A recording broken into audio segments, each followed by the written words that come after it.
Oke guys, selamat sore, salam kicomania.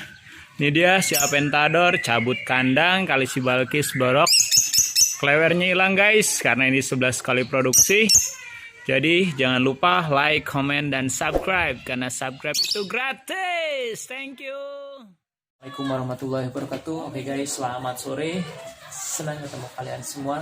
Kali ini saya akan berbagi tentang tips cara mengangkat murai dari kandang ternak untuk masuk ke perawatan mabuk, karena biar lebih hemat untuk perawatannya, dan kandang yang sedikit bisa lebih produktif diganti dengan murai indukan yang baru untuk regenerasi. Jangan lupa like, komen, dan subscribe, karena subscribe itu gratis. Thank you udah nonton. Salam tukang sapu kandang dari CJ Arbot Farm, Asep Supriyata. Thank you.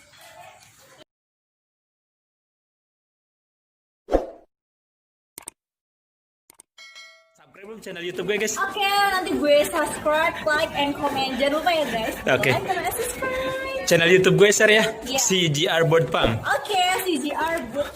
Oke. Bird Farm. Thank you so much Shirley. Bye. Good night.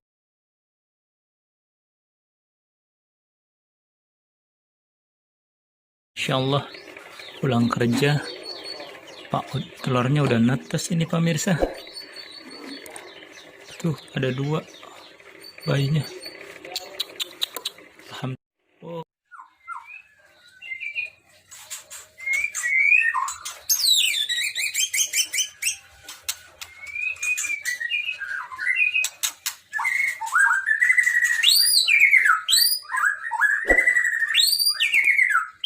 Oke guys, ini dia namanya si Bugatti.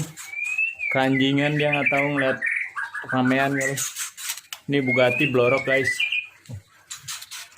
Ekornya 20. Sih.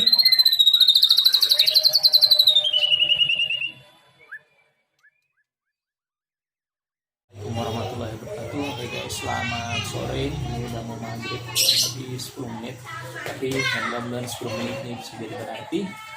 Kita ketemu lagi dengan saya tukang sapu kandang dari CJ Arbot Farm. Jangan lupa like, komen, dan subscribe, karena subscribe itu gratis. Oke, guys, kali ini senang banget bisa berbagi dan ngobrol lagi sama kalian semua. Kali ini saya akan berbagi tentang pengalaman saya berapa kali sih murai batu itu kalau yang lancar untuk produksi. Nah, di samping saya ini ada murai batu yang udah 11 kali produksi. Alhamdulillah ini adalah indukan saya yang paling lancar. Ini si Aventador, klewer ekor 23,5, terus si betinanya 13. Ini sorry tampilannya hancur guys, karena memang ini udah mau mabung. Kan kalau kita perhatikan kepalanya udah buat sudah mabung. Nah, alhamdulillah sih ini yang paling berkah, paling manfaat buat saya menghasilkan pundi-pundi uang. Nah, 11 kali anakan ini banyak kan sih anakannya 3, 2, 3, 2. Satunya itu melakukan 3 kali ya guys. Nah, dihitung ini ngasilin tuh hampir 21 anakan. Ini jarang gagal. Gagal itu hanya di proses pertama kali aja. Pertama kali itu jong.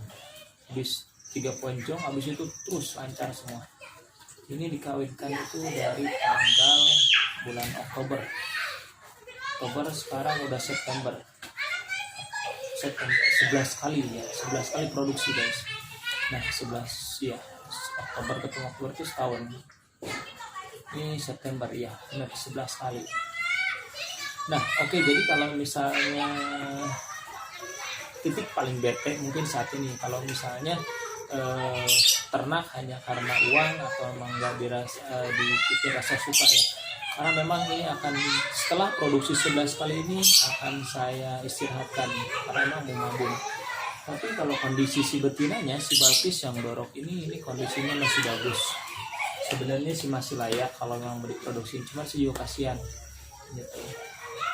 Nah, apa aja sih sebenarnya perawatannya, kalau kenapa dicabut, kenapa ada yang enggak? Nah, ini kan sebuah pilihan ya sebenarnya, mau dicabut atau enggak sebenarnya.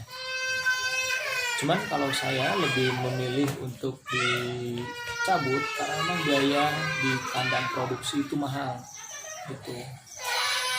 sorry guys, spesialnya anak nangis di depan. Nah, itu jadi alasan kenapa sih barang X produksi ini dicabut itu, karena kalau kita bicara perawatan di kandang ternak, jujur kalau saya pribadi itu mahal. Misal kalau di kandang ternak itu harus full jangkrik, kotor,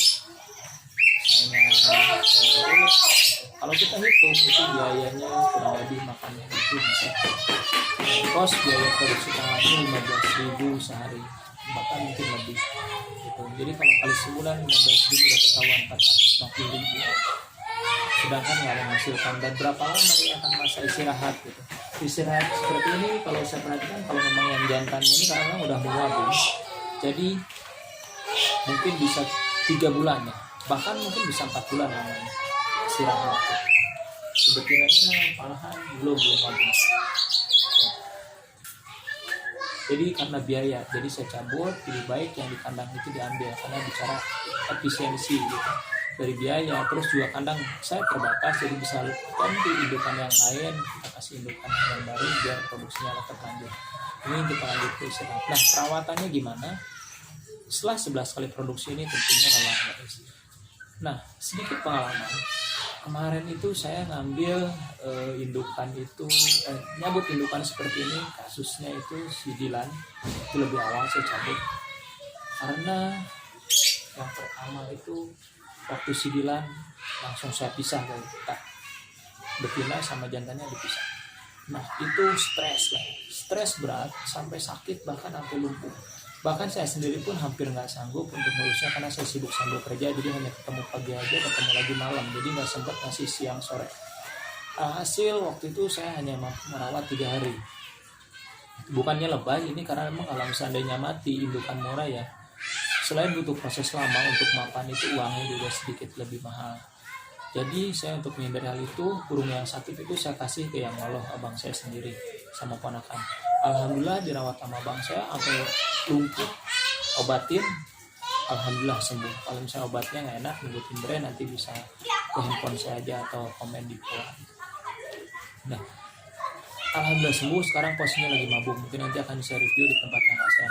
Nah, untuk yang 9 ini jadi tips, kalau mau nyabut silahkan cabut dua-duanya guys, atau bisa dikasih yang lain itu kasih betina, tempel sama betina, jadi dia nggak stres baik jantannya ataupun betinanya gitu. Alhamdulillah. Nah saat ini saya lakukan pencabutan bareng dua-duanya jadiin satu sangka, jadi alhamdulillah nggak stres untuk menghindari pengalaman itu. Pengalaman saya. Dan yang lebih parah lagi, teman saya nyabut kasusnya sama, dijodohin padahal nggak jodoh, dari jodohin nggak jodoh, ternyata sebetinanya mati, jantannya itu ikut sakit nggak tertolong, mati. Itu kasusnya 2 mingguan yang lalu. Jadi buat kalian semua sedikit hati-hati pada saat pencabutan dari kandang ternak ini.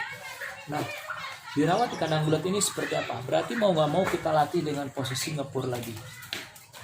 Dimana kalau misalnya posisi ngepur itu harus hati-hati dan jangan buru-buru tergesa-gesa, sedikit lebih berkorban, pelan-pelan, ulat, minimal standby ulat lah.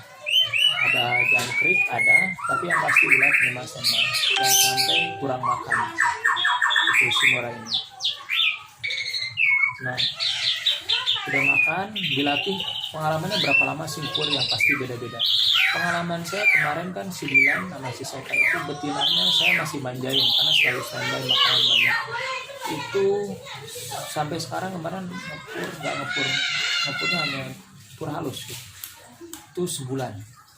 Yang di kakak saya itu sebulan setengah baru ngepur tuh. Nah jadi untuk proses ngepurnya itu sangat lama gitu, karena tadinya biasanya rakannya udah pur alam atau seperti murai hutan. Oke, udah proses pengepuran diangkat, pengepuran nanti normal lagi. Itu pengalaman saya yang sidilan itu normal lagi, alhamdulillah sudah setengah. Jadi dirawat biasa lagi sampai selesai mabuk. Itu udah berarti ini kan udah ngepur, nanti udah ngepur langsung prosesnya itu rawatan harian biasa sampai nanti lepas ganti bulu normal. Kapan waktunya dipisah kita disesuaikan aja. Kalau kondisinya udah benar ngepur, udah kayak ini ciri-cirinya, kalian kalau misalnya perhatikan betinanya ini kemarin agak stres karena saya tangkap kemarin pakai sorok, padahal ini betinanya jinak banget. Ini agak stres kalau kalian perhatikan, itu dia geraknya nggak normal. itu tandanya dia kaget atau misalnya agak sedikit stres. Tapi nggak begitu parah kalau kita tutup kerodong, masih oke makan. Nah, dan biasanya kalau burung habis di kandang ternak itu, kalau kalian perhatikan terus dicabut, dia makan jangkrik mati itu nggak mau guys. Harus serba hidup semuanya. Itu termasuk tadi, berarti jangkriknya itu nggak dimakan banyak ya. Masih banyak jangkrik yang kebuang. Ini saya juga sedikit hati-hati, waspada. Takut kasus kayak kemarin lagi stres sakit. Tapi kalau saya pisah ini saya jamin pasti langsung sakit. Jadi saya pelan-pelan perhatiin, kebetulan ini baru dicabut kemarin sore. Baru 1 hari, 1 kali 24 jam. Itu. Oke, itu aja. Jadi inilah cara saya kalau misalnya kenapa ternakan murai. Sini. Oke, ini anak saya. Nah, kalau kenapa sih murai batu ini diangkat itu? Karena alasannya biayanya lebih mahal, perawatan biayanya lebih mahal, terus kalau di kandang buat ini lebih murah, terus kandang saya terbatas, bisa jadi lebih isi yang murai yang pasangan baru lebih produktif lagi gitu. Jadi banyak manfaatnya. Oke, jadi kalau misalnya buat kalian ada yang bertanyakan, silahkan komen di bawah ini. Jangan lupa kalau memang video ini bermanfaat dibagikan itu agar saya lebih semangat bikin videonya. Oke, itu aja untuk video kali ini. Jangan lupa like, komen, dan subscribe karena subscribe itu gratis. Terima kasih banyak udah nonton. Assalamualaikum warahmatullahi wabarakatuh. Saya Asep Supriyatna, tukang sapu kandang dari Sijar Betam. Thank you.